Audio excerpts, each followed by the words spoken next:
What's up YouTube, Mr. Llama here, and today I'm going to propose my list of changes and ways that Diablo 2 could be improved. Now, I'm not going to try and stray too far from the original game, the original vision, what I believe Diablo 2 is.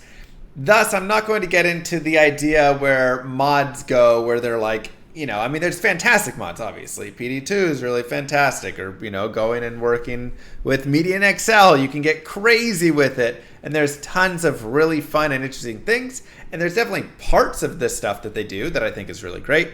But they're also changing up how skills work, how leveling works, how all of this stuff works. That is a completely different game. They're adding in crazy new Uber bosses and stuff. I love that. I would totally be cool if Diablo 2 added like another expansion, added more endgame, all of these pieces.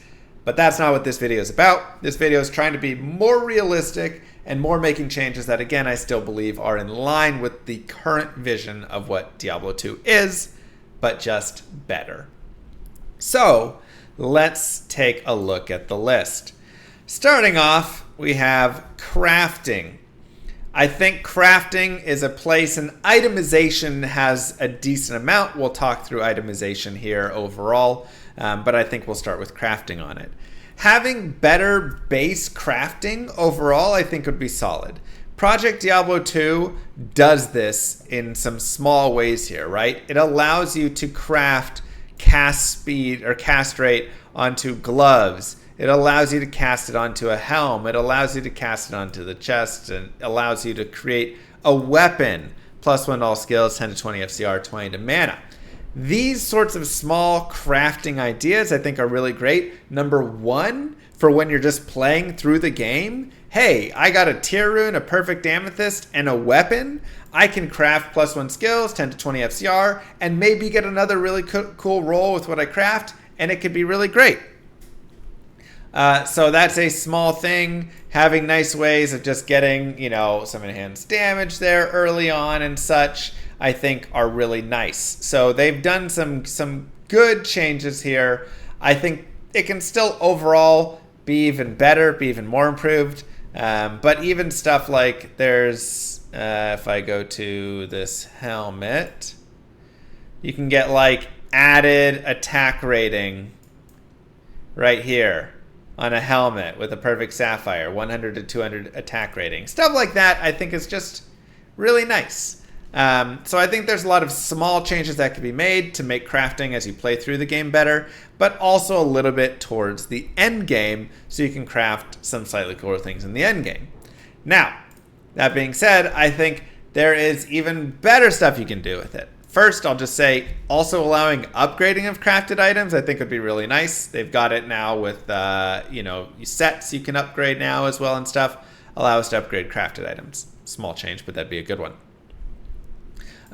Furthermore, though, better late game crafting. My mind instantly goes to Media in Excel. And again, I'm not saying become Media in Excel or anything, but within Media in Excel, there is shrine crafting, and essentially you go and you'll find shrines as you're out there, whatever it is, and then it'll have some sort of effect. So this is plus to strength, bonus to strength, and then chance of crushing blow, and then of course it rolls it with the other pieces. And I just found the crafting in this game to be really interesting and really exciting to try and craft really cool items. It was a ton of fun. I really enjoyed that. Again, this is probably the craziest, most out there stuff I'm like discussing even within all of this, but I think you don't have to go this far, but this is an interesting idea of like you can do more with crafting and allow for cooler things to be crafted, right? And then the last piece, which I think is more in line with the vision, we're getting back to the vision of D2, is better odds to roll better crafts. I think this can be done with some affix pruning, which is the same thing that I say here for rares as well. you know, having things like stamina and stamina regen, unfortunately having things like light radius, having a couple of these random mods that get thrown on there can really just destroy a lot of the cool rares that you're trying to roll. And even if you pruned and removed a few of these affixes, it would still be really hard to get all the good rares and crafts that you want. So I think this could be slightly improved because, let's be honest, trying to like craft a good item is nearly impossible. I've crafted so many things and barely ever found anything worth anything. Rares, I feel like I find a little bit better rares here and there, but overall still there's just like, it's just rough. Moving forward, improve so many uniques. I'm just leaving it at so many uniques because there's too many uniques to even name that need improvement in this game. I think starting off with something like Tyrael Smite, adding +2 skills and teleport to Tyrael Smite still probably doesn't make it as good as Enigma, but it at least maybe starts to get it closer. I think you could really do a little bit to make the rarest item in the game have some value. Could be something cool. Again, I don't want to like power creep everything too far, but I do like the idea of there being some improvements right there. Additionally, you can possibly look at the idea of adding teleport to some other uniques. So now you can kind of get it more along the way. You don't always need to use Enigma. With teleport being so important in the game, it kind of becomes this like, maybe we need to add it in other places. That being said, I also think there is a huge discussion just to be had around teleport overall and Enigma in itself. That's a whole separate video piece. We'll maybe talk a little bit about it here, but yeah, there is a lot to be talked about there. Furthermore, getting into runewords, I think the only runeword changes that I want to make right now are nerfing Grief, Spirit, Enigma, and Mosaic. Grief, the added flat damage is just simply too good. Spirit is just, it destroys all staves, or staffs, and it just like is best in slot so hard in so many ways. It's just too good for nothing. It costs nothing as well. I don't even like the idea of just putting a high rune in it because it's still way too good and destroys every other item with just its existence. So you're probably having to really just bring it down a notch. Bring it down from +2 to +1 skills. Bring it down in its FCR range to much lower. Bring down the plus to mana and the like all the things it has. It just has way too much. It would still be best in slot if it had half of everything that it does. That's how crazy it is. Number 3, nerf Enigma. Even sorceresses use Enigma. That's how good Enigma is. It has big strength, big life, big magic find, skills, FRW, the teleport. I mean, it's godly. It's just got way too much damage reduction. It's crazy. I think you can remove a lot from it and just bring it down. Again, I don't have a full set of everything I would do with this, but because I have a big list, I don't want to get too detailed on all that. And the last one is nerfing Mosaic. Mosaic came into the game and is now created the strongest build in the game. I think limiting the number of skills that you can have with charges could be useful. I also liked the idea of putting the base of what Mosaic does onto all claws is really good, but then having Mosaic just allow the charges to like exist forever. So all claws now, if you run dual claw, you will always have your charges not be spent when you cast them, but if you use Mosaics, then your charges will never fall off, right? Something like that. So I think that could be an interesting way to kind of like have Mosaic be nice in that way, but then you can also use it with other claws, and then you just have to nerf. SC, they need to make oath rollable. We'll get there. And then when you get to the other claws, they need to just overall with martial arts, they need to nerf it so you don't have all of the charges up at once. Limit it to like you can only use 2 types of charges at the same time, or 3 maybe maximum. So that way you're not running around with all of them. But even 3 is probably still too good. You probably need to go down to 2. And then that'll kind of bring down its power some while still leaving it really solid. All right, let's see what you wanted to say. They need to make Oath rollable in an Eth legendary mallet. It would be fun. Also, being able to repair charges on an Eth weapon like Eternity. Why would you want an Eth legendary mallet Oath? I don't understand that. What's your purpose there? Furthermore, for base items, this is a massive one. Big damage and attack speed. Number 1, increase the damage of base items in conjunction with life gain in 1.10. So essentially in 1.10, the patch, they buffed monster life like crazy. And then synergies came in and all this stuff came in.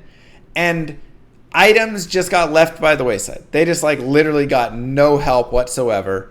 And so the base damages just remain low, and now you can see it. All of the damage from your bows, from the scimitars, from all of the weapons that you have just suck. Plain and simple. It's just terrible. And so that's why things like Grief are so good, because all of these weapons no longer can really like have good damage anymore. This would be a huge buff to so many builds. It would improve all of the physical builds so much, and that would bring them way closer to casters. And this would be the biggest change that I would probably ask for overall. The second one is potentially reducing requirements on elite bases, because this is one issue that we just run into. Many elite bases, Earth Shifter is awesome, but it's 253 strength. It's not even that awesome. There's just many bases that are 200 plus strength and 189 dex and whatever things, and it's just too high. It just really is too high. You either need to A, change your stat system so that stats are so much more useful that you actually would consider wanting to have 200 strength, or B, just drop the requirements on many of these so that things kind of become more usable. We understand that you're putting strength and dex in so that you can reach those. Like, yes, dex gets used for max block. It gets used on boazons, but other than that, whatever. But it's like strength especially, it's like just gear and that's all. So having less requirements on many of these, I think, would be really helpful and really nice. Moving into game. Overall game changes I would like: adjust the attack rating formula. Either remove the level piece of it or just make it not as big of a piece, and then potentially lowering the attack rating necessary to bring more AR percent into skills. I think if you remove the leveling difference piece of it, that would be enough to really just like make it super nice.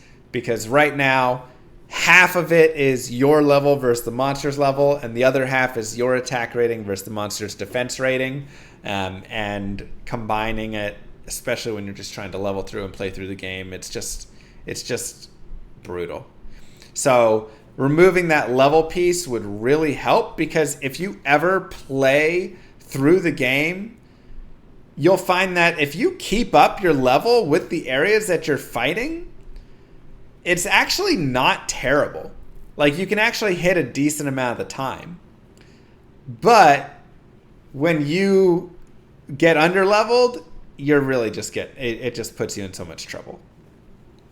So I think a slight removal of that or reduction of that piece, and more importance on the other piece, and then not making needing so much attack rating. Number 2, make defense work while running. I think this would help bring defense back into the picture as something that's not just pretty worthless. It's got its small use cases, but for the most part, the fact that if you're running, your defense is 0 is really brutal. Number 3, adding a loot filter that's customizable. Allow it to have alerting as well. There's great loot filters already in a bunch of Diablo 2 mods. I think it's time to just bring it in. Number 4, adding a currency tab and allowing for stacking. Again, I know these are getting to like slightly bigger changes, but man, I really wish that they would add this in. And there was a fan-made one that looked so beautiful in the other video that Cooley had made. Yeah, it just looks so good. A single tab with all of your currencies, and it's stacked and organized. Show Cooley's picture. I don't have it. Let's see. Cooley video. About Impale when they announced those changes, but as it turns out, it's pretty hard to catch people. Actually, PvP watching this ton attributes that we have to either design. Master Otis is that had. Where we got? New up 1,000 were very. I was ready to do something and not believe my reign needed it. I started to look around JSP in the to 95's value halfway to our goal. Whatever. Who knows? It looked real nice. I'll tell you that. Next up, adding a charm bag. Okay, not charm space that can also be competing with inventory, but literally just a tab for charms, and only charms go there, and only charms work there, and no other items can go into it, and they don't work. Charms don't work in your main inventory. Because the one thing I don't like about what we've seen with Project Diablo 2 and all these other games that have all these other mods that have added charm space. Oh, here's the currency tab. Oh, look how good this looks. Yes, please. Yes, please. That looks so good. But the thing that I don't like that the mods do is your inventory space is massive, and then before you have a bunch of charms filling it up, your inventory space is even more massive. And so you have like this giant inventory that's like 20 by 10 or something, whatever it is. And it's just too big. It just is way too big. It makes playing through the game kind of an awkward, weird experience. When you get to end game, it feels a little bit better and such. But I think you just gotta shift it over. Make a charm bag only for charms. I think that'll be cleaner, feel better, look better, and play better. Next change, visible eye level on items. Just like tick the box, Blizzard. Pretty simple. That's like a very basic one. I don't know why we have to still guess what it is. And then lastly, make the Harajic cube 4x4 because that is, make it a square, right? It's a cube. Why is it 4x3? It doesn't make sense. Furthermore, social. Please get better bot spam protection. It's just terrible. It's still horrible. I don't know. You guys say that you're banning bots all the time and doing all this stuff, but it just doesn't feel like it because the bots are just all over. And then I've blocked everything. My block list is full now. I can't even block more bots. You can only report the bots so fast. They're spamming faster than you can report all the bots. It's terrible. Going along with this, improve the lobby experience. One, there could be obviously cool things like adding guilds and all that stuff if you really want to get crazy with it. But just in general, having a better lobby experience I think is really nice. Having more, just like having chatting be more interesting and really more set up where you could easily jump between like, this is the trade chat, this is the whatever chat, and like have fun with that. I think that would actually be nice. There's a lot they could do to make it a more social experience. Number 3, create an in-game trade market experience. This is a big ask. Again, this wouldn't be one of those like overnight changes like visible eye level on items, but I think this would go a long way in improving the game because yes, you would still have people using JSP in these various places, but if you create an in-game trade market experience where you can easily go in and do trading and posting and everything like that, auction house, whatever, while you're within the game, that's going to draw a lot of people to just use the game within the system. The reason JSP exists is because there's no good system in-game for getting all of these items and such. So if you build a system like that, a lot of people are going to go away from that. right? They're going to go away from these external sites that they're trying to use for it. And lastly, get chat working 100% of the time. There's still just like way too many issues with chat overall. It's really buggy and terrible.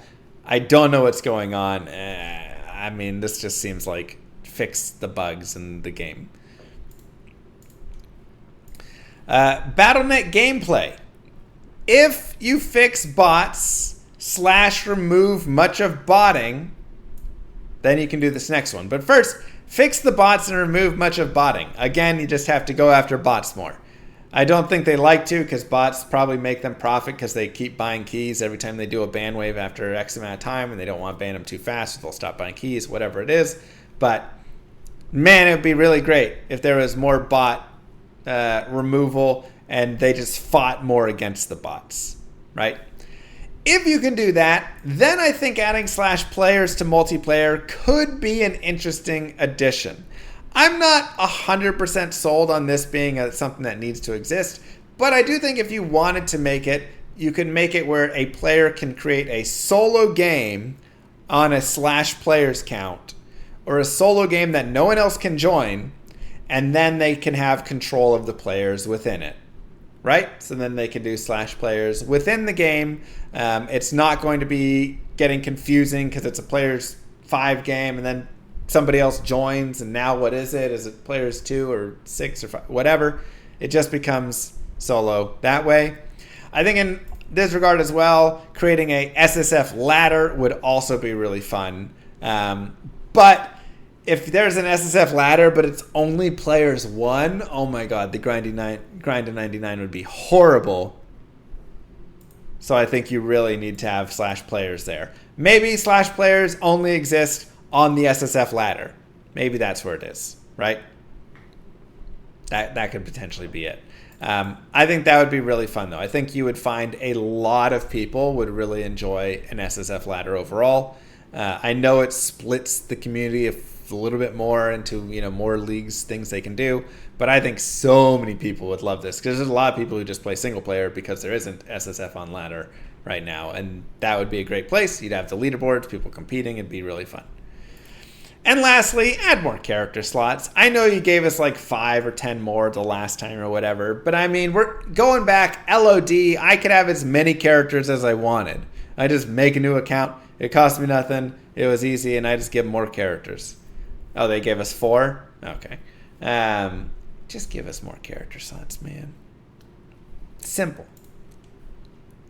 Next up, Mercenaries. I think the biggest change I just want to see is improving mercenary survival by 2 to 3 times early on.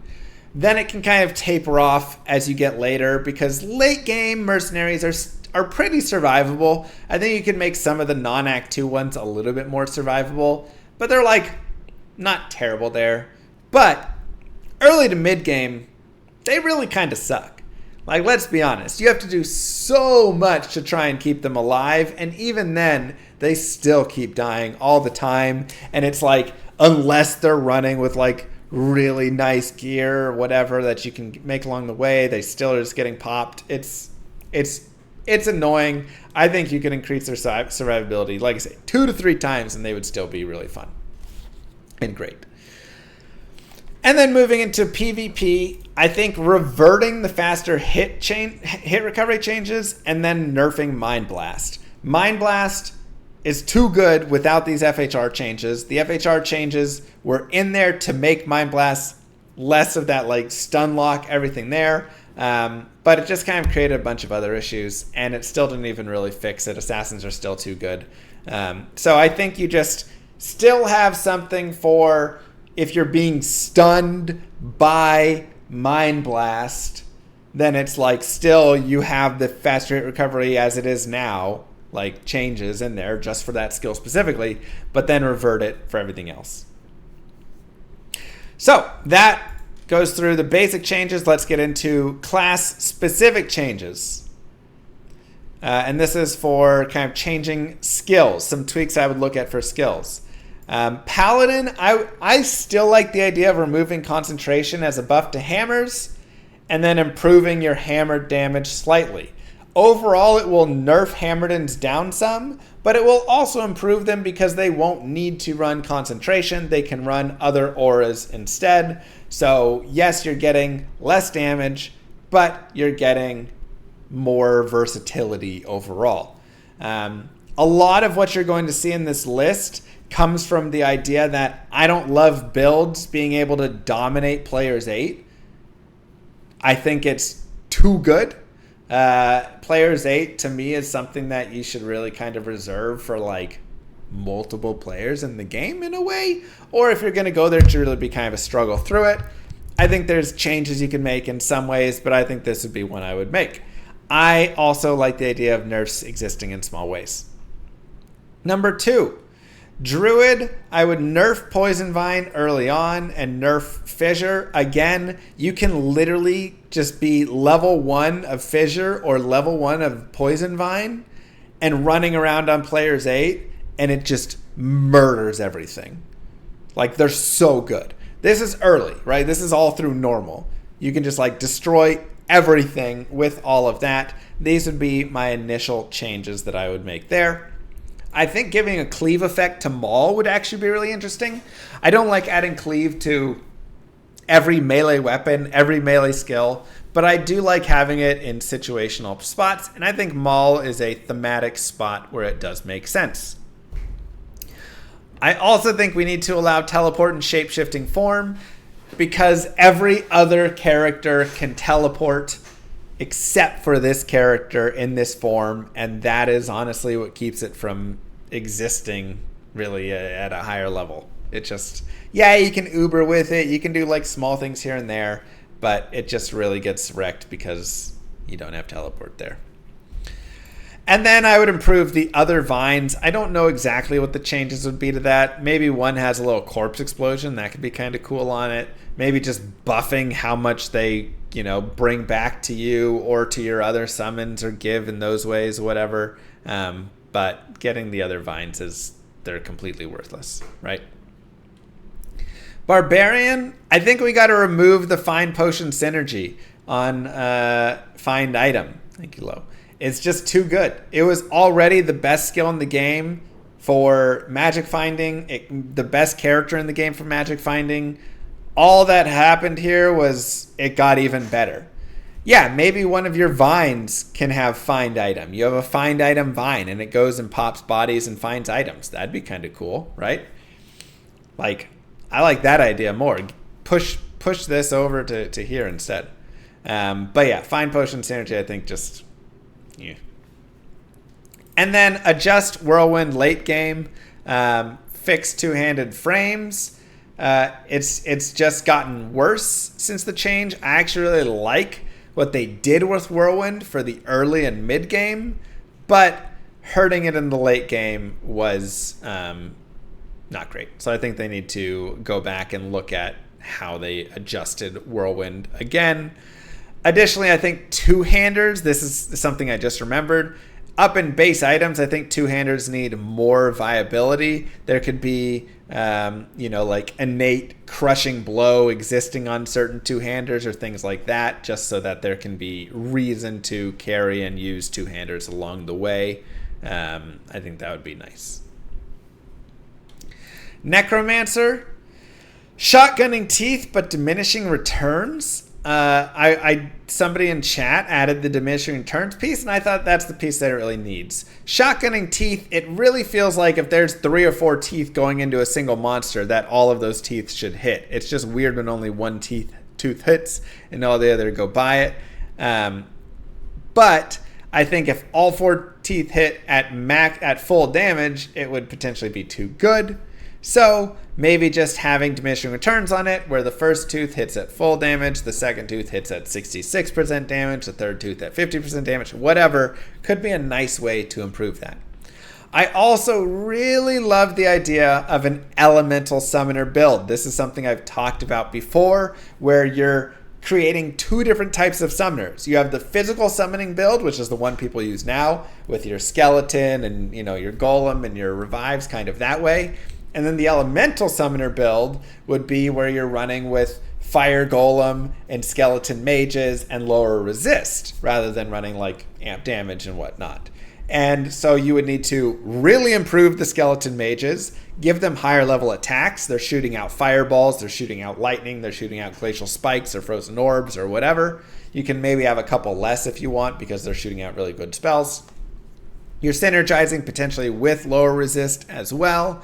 And you're just really building into this elemental idea of an elemental casting build.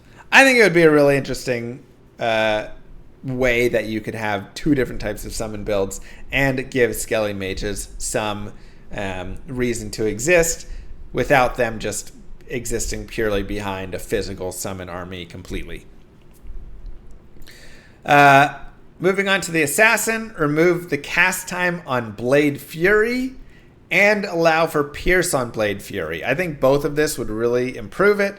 The cast time for startup right now is terrible on Blade Fury. And every time that you get hit or and get knocked out of it, you have to sit there and try and start up again. And it's just super annoying. It really makes it like much less fun to shoot off. So I think removing that cast time, being able to run and kind of shoot a lot faster would be a much more fun way to play the game. And then allowing Pierce, I think, as well would be cool because that would just improve it overall, right? Allowing it to Pierce now could really make this build a lot more viable. Add attack rating to Blade Sentinel is the third blade change because Blade Sentinel right now not getting any attack rating kind of hurts it a lot. And then nerf Mind Blast PvP, which we already talked about, and nerf Mosaic, which we already talked about how it would be adjusted and everything up there. I think are both two changes. Amazon, I actually think the Amazon is in a great spot, and I think if you buff the base damage of weapons and change the attack rating formula and things, I don't think you need to change the Amazon at all. The only change that I would make is nerfing Lightning Fury down some. I think Lightning Fury is just, again, the player's 8 massively destroys everything. You could literally cut it in half and it will still massively destroy everything. It's just one of those too good slightly skills. I think you could also potentially do something with Amazon where you like adjust her frame slightly so she has slightly better cast frames. Maybe that would be too much, but I think that would be nice. And lastly, Sorceress. I think the Sorceress is in a pretty good spot. I think you could buff Firewall again because a lot of people really liked Firewall. I don't think it was too good when it was like in season 1 there and the stacking. I think it was really kind of fun having that. And then otherwise, I think changing Hydra to 1 synergy at 6% instead of 2 synergies at 3% would be a big boost because it shouldn't be an 80-point skill, in my opinion. I think make it a 60-point skill. Then you can run like Frozen Orb in addition to Hydra, and you can really have the Frozen Orb Hydra combination or whatever other combination. It would allow you to kind of mix and match a little better. Blizzard, I think you could remove 1% from each synergy. Frozen Orb, you could add 1% to the Ice Bolt synergy. I think both of those would be really nice. And then for Lightning, I think in the same vein as Hydra, removing Nova synergy but buffing the other percent synergies would be a nice way to, again, make it so you can kind of get the Lightning going a little bit faster because that's an issue. Lightning is like godlike in the end game, but getting there requires so many skill points and so much gear. So that would allow you to get there a little bit better, but also it would free up some skill points that you could then spend elsewhere. So now you have the option of maybe running that Lightning Frozen Orb build or Lightning Hydra or whatever it is. So I think you can make some small changes there. And that is my list of changes. Again, I think most of these I really try and keep in the same vein of what is Diablo 2 to me. Oh yeah, and then that's actually a good point. Fix castrate with full trangs. Becoming a vampire should not make you like horrible. That's actually a really good point. So I think that right there covers a decent amount. There's still some more small changes here and there that I'd like to see. Again, there's tons that we could talk about with the uniques and even some set items that we could adjust in these ways. There's small changes to make to all the different rune words and stuff. Like, we could get nitpicky and detailed on a lot of pieces. But I think this overall has a lot of small wins just within it, ways that they could dial the game in a little bit more. And then there's some obvious big wins that can exist, like charm bags, loot filter, currency tab, visible eye levels on items, improving your lobby experience. There's a lot of things like that that could really be done. So, with that being said, before we end, I want to bring one piece over to the big topic. And this is the big question. Teleport. What do you do with teleport? Because teleport, a lot of people have a very harsh reaction one way or another with it. One, leave it alone. Don't touch it. Enigma just exists, and that's what it is, and everybody teleports, and that's it. Two, remove Enigma from the game and make teleport only on the sorceress, or remove teleport from the game. You kind of get like people in either one of those camps, right? Teleport needs to be teleported out of the game, exactly. I feel like there is a better medium, and there's pieces that need to be discussed on it.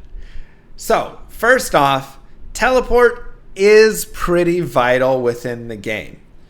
Specifically for a sorceress, if you take teleport off of a sorceress, she sucks. She becomes a worthless character and will basically not be played much at all. I have tried and it feels bad. So I really don't think removing teleport is a good way to go. Additionally, it really would slow down a lot of things. And I think it would slow the game down so much that people would be like, what are we doing? Playing Diablo 4 here? It'd be really annoying. Now, I think there still is some potential solution in the idea of either A, just allowing teleport to be more open, giving it to more unique items, putting it in more places so it's something where you can kind of get it along the way. I think the idea of reducing how good Enigma is still is not a bad idea, but it still becomes so required that you could make Enigma purely just +1 to teleport with nothing else on it, and then it's like, well, everybody kind of still has to run that. And I think that kind of gets annoying, right? So I don't think that really fixes it. What I do really like is I like the idea of charges. This is my personal favorite idea of it. Having charges on it, but not charges that you have to go and repair every single time.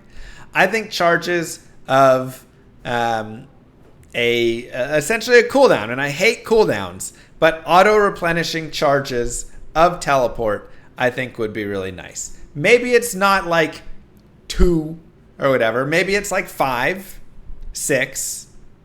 But I think somewhere between like 3 to 6, like Flame Dash in Path of Exile, is a really good spot for it to be. And it's not something where you're going to go and get cooldown reduction gear now and all of this stuff brought in. No.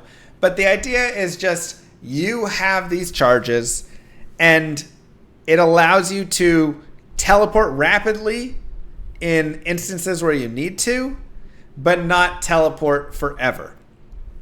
And I think that is a pretty good combination of it. And the reason I don't like it being a single teleport and then a cooldown is because if you teleport over like a spot you can't see into a scary area potentially, and let's say you teleport and there's a bunch of Death Lords, like a giant pack of them right next to you, you need to be able to teleport back away. If you just teleport in there and then you have to wait 3 seconds or 5 seconds or 14 seconds, oh, that's D4, for a cooldown before you can teleport again, that'd be horrible, right? So the idea of you teleport in and you just don't use your last teleport on a scary area, now it has a little bit of a skill factor to it where you're not making that final teleport into a deadly area. And it also allows this kind of like running in between. So you're kind of doing like a run telly sort of thing. And again, this exists in like Path of Exile, and I feel like it really does have a nice feel to it. There could potentially also be the idea that adding more skills to teleport can get you more charges from your teleport as well. So a sorceress could max teleport, put 20 points in it, and have many more charges. But a character that's running around with Enigma is going to have less charges because they don't have as many skills in it, you know, whatever it is, right? Some sort of way like that could be interesting. Or you just make it purely a flat thing, and it's just everybody gets, 4 or 5 if you have teleport, and that's what it is. So I think this to me is the best potential way to rein it in. I think it would also bring a lot of interesting pieces to stuff like PvP as well, because now it's like you're running around and I have to like kind of save my charges. Maybe I jump you with my charge. Maybe I run away, And it also in itself will then give more value to the other movement skills that exist already, whether that is vigor, whether that is charge. Maybe charge becomes too good there.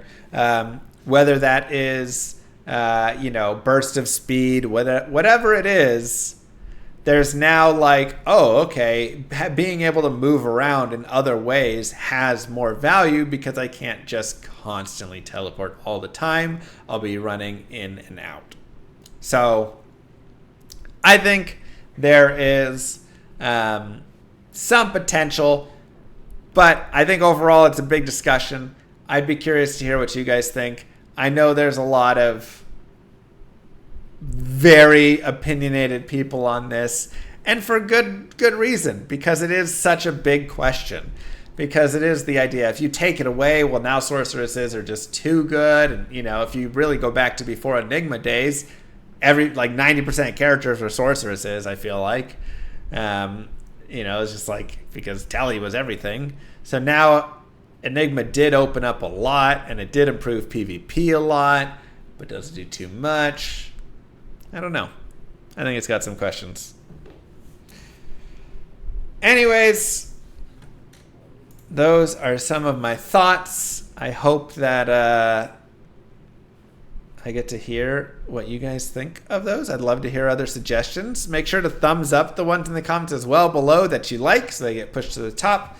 Because I'm sure somebody down there has a better thought than I've even put in my whole list overall. Kisses to you guys. Don't forget to like and subscribe. Peace, YouTube.